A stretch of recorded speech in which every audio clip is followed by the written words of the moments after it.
Good morning and नमस्कार दोस्तों, स्वागत है आप सभी का आपके अपने YouTube channel GK search engine पर। आज है 12 जुलाई और 12 जुलाई से रिलेटेड राजस्थान करंट अफेयर्स के जितने भी इंपॉर्टेंट क्वेश्चन हैं सभी हम इस वीडियो में डिस्कस करने वाले हैं। तो पूरा वीडियो बहुत ध्यान से देखना और वीडियो के एंड में मैं आपसे एक क्वेश्चन पूछूंगा जिसका आंसर आपको कमेंट बॉक्स में देना है। कल के वीडियो में मैंने आपसे एक क्वेश्चन पूछा था जो था हाल ही में राजस्थान में न्यूज वेबसाइट पर विज्ञापन जारी करने के लिए नवीन पॉलिसी गाइडलाइन जारी करने के प्रस्ताव का अनुमोदन किसने किया है। तो सीएम अशोक गहलोत द्वारा इस प्रस्ताव का अनुमोदन किया गया है, यानी ए ऑप्शन इसका बिल्कुल सही था। जिन दोस्तों ने ए ऑप्शन कमेंट बॉक्स में सही जवाब दिया था उनको हार्दिक शुभकामनाएं। राजस्थान के मुख्यमंत्री अशोक गहलोत की अध्यक्षता में राज्य मंत्रिमंडल की बैठक हुई थी जिसमें वेबसाइट पर सरकारी विज्ञापन जारी करने के लिए पॉलिसी है वो लाई गई है। सीएम अशोक गहलोत के निर्देशानुसार सूचना एवं जनसंपर्क विभाग द्वारा न्यूज वेबसाइट पर विज्ञापन जारी करने के लिए नवीन पॉलिसी गाइडलाइन जारी करने के प्रस्ताव का अनुमोदन किया है। इस निर्णय से राज्य सरकार की रीति नीतियों जन कल्याणकारी योजनाओं का लाभ आम जन तक तुरंत गति से पहुंच सकेगा। चलिए स्टार्ट करते हैं आज के करंट अफेयर्स। पहला क्वेश्चन है, हाल ही में राजस्थान सरकार ने प्रदेश में चल रही निःशुल्क दवा योजना में कितनी नई दवाइयों को शामिल किया है। तो राजस्थान सरकार द्वारा 824 नई दवाइयों को इस योजना के अंतर्गत शामिल किया गया है, यानी बी ऑप्शन इसका बिल्कुल सही है। आइए जानते हैं इंपॉर्टेंट फैक्ट्स। तो राजस्थान की गहलोत सरकार ने प्रदेश में चल रही निःशुल्क दवा योजना में 824 और दवाइयों को शामिल किया गया है, जिसके बाद राजस्थान देश में ऐसा पहला राज्य बन गया है जहां 1795 तरह की दवाइयां और सर्जिकल सामान जनता को बिना किसी शुल्क के मिल सकेंगे। फ्री में दवाई वितरण के लिए Rajasthan medical services corporation limited पिछले 4 महीने से तैयारी कर रहा है। अधिकारियों का कहना है कि दवाइयों की लिस्ट बना ली गई है और इसी साल के अगस्त में इसकी सप्लाई भी शुरू की जाएगी। तो निःशुल्क दवा योजना में आप सभी को ये याद रहना चाहिए 1795 तरह की टोटल दवाइयां हैं वो राजस्थान में मिल रही है निःशुल्क दवा वितरण योजना के अंतर्गत। और इसमें फ्री दवाई वितरण में शुरुआती तौर पर 1057 करोड़ रुपए इसमें खर्च आएगा। निःशुल्क दवा वितरण आपूर्ति के मामले में राजस्थान देश भर में पहले स्थान पर है। केंद्र सरकार की ओर से जारी की गई जून माह की रैंकिंग में प्रदेश को पहला स्थान दिया गया था, तो ये भी आपको याद रखना है। दूसरे स्थान पर तेलंगाना और तीसरे स्थान पर आंध्र प्रदेश रहा था। अगला क्वेश्चन है, हाल ही में 22 से लेकर 24 जुलाई तक राजस्थान डोमेस्टिक ट्रैवल मार्ट का आयोजन कहाँ किया जाएगा। तो राजस्थान की राजधानी जयपुर में 22 से लेकर 24 जुलाई तक राजस्थान डोमेस्टिक ट्रैवल मार्ट का आयोजन होगा, यानी ए ऑप्शन इसका बिल्कुल सही है। आइए जानते हैं इंपॉर्टेंट फैक्ट्स।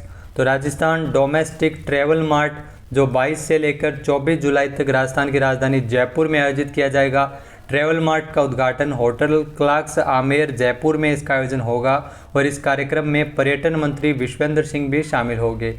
आपको बता दें कार्यक्रम के दौरान राजस्थान फिल्म पर्यटन प्रोत्साहन नीति का भी विमोचन किया जाएगा।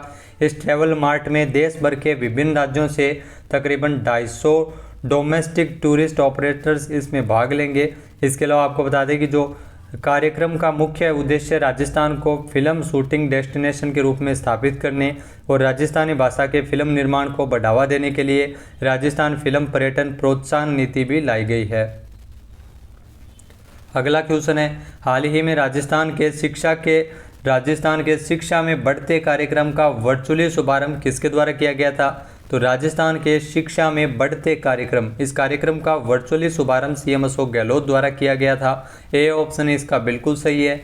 आइए जानते हैं इंपॉर्टेंट फैक्ट्स। तो हाल ही में 11 जुलाई को मुख्यमंत्री अशोक गहलोत ने राजस्थान के शिक्षा में बढ़ते कार्यक्रम का वर्चुअली रूप से शुभारंभ किया था। ऑनलाइन शिक्षा विभाग द्वारा नवाचार किया गया और इस कार्यक्रम को नाम दिया गया है राजस्थान के शिक्षा में बढ़ते कदम।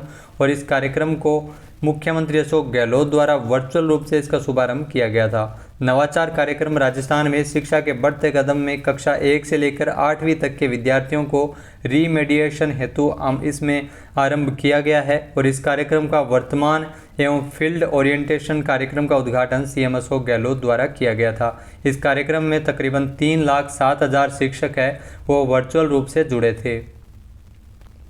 अगला क्वेश्चन है, हाल ही में राजस्थान सरकार कितनी पंचायत समिति मुख्यालयों पर ब्लॉक वेटरनरी हेल्थ ऑफिस की शुरुआत करने जा रही है। तो राजस्थान सरकार द्वारा 352 पंचायत समिति के मुख्यालयों पर ब्लॉक वेटरनरी हेल्थ ऑफिस की शुरुआत करने जा रही है, यानी ए ऑप्शन इसका बिल्कुल सही है। आइए जानते हैं इम्पोर्टेंट फैक्ट्स। तो राजस्थान में पशु चिकित्सा सेवाओं में विस्तार करने के लिए राज्य सरकार द्वारा प्रदेश की 352 पंचायत समिति मुख्यालयों पर ब्लॉक वेटरनरी हेल्थ ऑफिस की शुरुआत है वो की जा रही है। पशुपालन विभाग के उप सचिव कश्मी कौर ने इसके लिए वित्तीय और प्रशासनिक स्वीकृति भी प्रदान की है। जानकारी के मुताबिक 317 पंचायत समिति मुख्यालयों पर प्रथम श्रेणी के पशु चिकित्सालय खोले जाएंगे। वहीं 22 पंचायत समितियां ऐसी होंगी जहां पर पहले से ही पॉली क्लिनिक है, उसमें ब्लॉक वेटरनरी हेल्थ ऑफिस खोले जाएंगे। इसके लिए विभाग ने नए पद भी सर्जित किए हैं। 352 लैब। मुख्यमंत्री की बजट घोषणा के मुताबिक प्रदेश में 122 नए पशु चिकित्सा उपकेंद्र खोले जाने की भी स्वीकृति प्रदान की गई थी। नेक्स्ट है, हाल ही में मध्य प्रदेश में आयोजित की गई नेशनल मुआय थाई चैंपियनशिप में राजस्थान ने कुल कितने गोल्ड मेडल जीते हैं? तो हाल ही में मध्य प्रदेश में इस प्रतियोगिता का आयोजन किया गया था।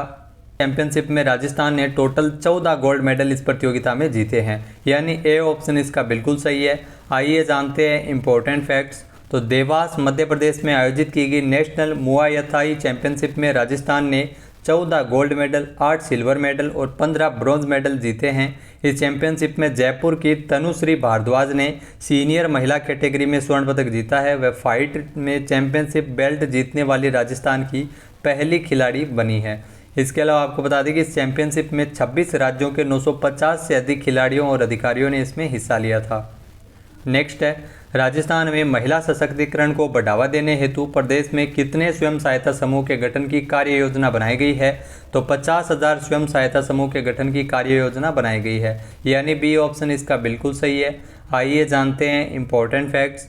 तो राजस्थान में महिला सशक्तिकरण को बढ़ावा देने हेतु प्रदेश में 50,000 स्वयं सहायता समूह के गठन की कार्य योजना बना ली गई है, जिससे 5.50 लाख ग्रामीण महिलाएं लाभान्वित होंगी। इस स्वयं सहायता समूह को रिवॉल्विंग फंड तथा कम्युनिटी इन्वेस्टमेंट फंड के माध्यम से वित्तीय सहायता मुहैया करवाई जाएगी और बैंक ऋण के रूप में 600 करोड़ रुपए की व्यवस्था की जाएगी। साथ ही साथ जो महिला कोऑपरेटिव बैंक है, जिसकी प्रथम शाखा जल्द ही राजस्थान की राजधानी जयपुर में खोली जाएगी। नेक्स्ट है, राजस्थान के कितने जिलों में राज्य प्रदूषण नियंत्रण मंडल द्वारा ई वेस्ट के संग्रहण हेतु तीसरा चरण 2 मार्च 2022 से शुरू किया गया था? तो राजस्थान में आपको बता दें कि जो राज्य प्रदूषण नियंत्रण मंडल द्वारा ई वेस्ट के संग्रहण हेतु तीसरा चरण है वो 2 मार्च से 6 जिलों में शुरू हुआ था, यानी सी ऑप्शन इसका बिल्कुल सही है। आइए जानते हैं इम्पोर्टेंट फैक्ट्स। तो राजस्थान सरकार जो राजस्थान में राज्य प्रदूषण नियंत्रण मंडल द्वारा ई वेस्ट के संग्रहण हेतु जो तीसरा चरण है वो 2 मार्च से शुरू किया गया है 6 जिलों में, जिसमें अजमेर, पाली, बीकानेर, चूरू, झुंझुनू और सीकर, जहां पर ई वेस्ट संग्रहण अभियान है वो शुरू किया गया है। तीसरे चरण में मंडल द्वारा गोदरेज के साथ मिलकर रिहायशी तथा व्यावसायिक क्षेत्रों में मोबाइल वैन का संचालन कर ई वेस्ट का संग्रहण किया जाएगा। ई वेस्ट क्या होता है? तो हम अपने घरों और उद्योगों में जिन इलेक्ट्रॉनिक और इलेक्ट्रिकल्स आइटम को सामान को इस्तेमाल करने के बाद फेंक देते हैं, वही फेंका हुआ कचरा इलेक्ट्रॉनिक वेस्ट यानी ई वेस्ट कहलाता है। नेक्स्ट है, हाल ही में किस राज्य में राजीव गांधी खेल रत्न अवार्ड फिर से दिए जाएंगे? तो राजस्थान सरकार द्वारा राजीव गांधी खेल रत्न अवार्ड है वो फिर से दिए जाएंगे, यानी ए ऑप्शन इसका बिल्कुल सही है। आइए जानते हैं इम्पोर्टेंट फैक्ट्स। तो राजस्थान के मुख्यमंत्री अशोक गहलोत ने हाल ही में जो राजस्थान में राजीव गांधी खेल रत्न अवार्ड है वो फिर से दिए जाने की घोषणा की है।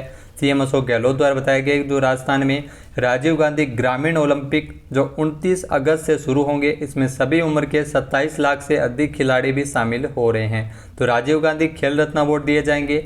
इसके अलावा राजीव गांधी ग्रामीण ओलंपिक जिसकी शुरुआत 29 अगस्त से की जाएगी, और साथ ही साथ पदक जीतने वाले खिलाड़ियों को अनुदान राशि के लिए खेल परिषद के पास भी आना नहीं पड़ेगा।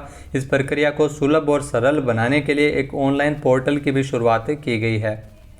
नेक्स्ट है, जापान के किस पूर्व प्रधानमंत्री को नारा शहर में भाषण देने के दौरान गोली लगने के बाद इनका निधन हुआ है? तो शिंजो आबे का निधन हो गया, जो जापान के पूर्व प्रधानमंत्री थे, यानी ए ऑप्शन इसका बिल्कुल सही है। आइए जानते हैं इम्पोर्टेंट फैक्ट्स। तो जापान के पूर्व प्रधानमंत्री शिंजो आबे की नारा शहर में भाषण देने के दौरान गोली लगने के बाद इनका निधन हो गया है।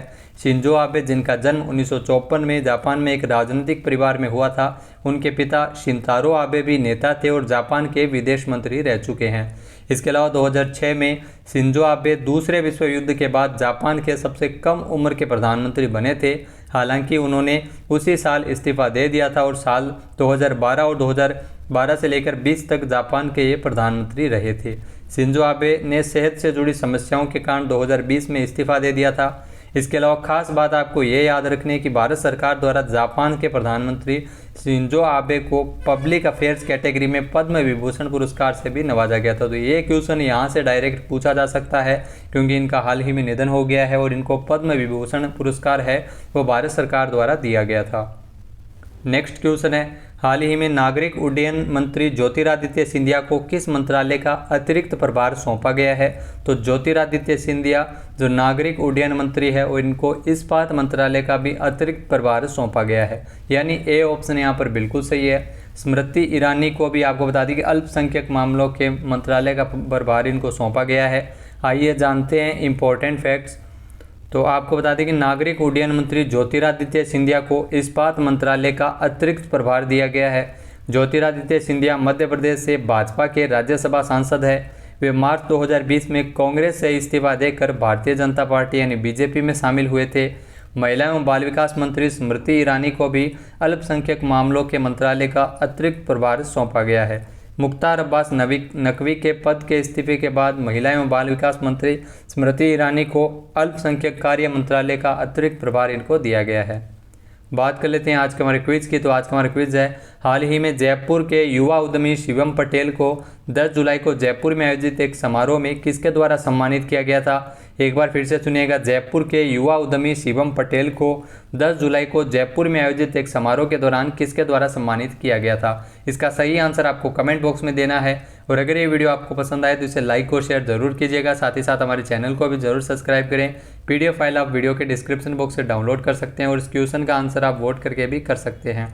वीडियो देखने के लिए धन्यवाद। जय हिंद, जय भारत, जय राजस्थान।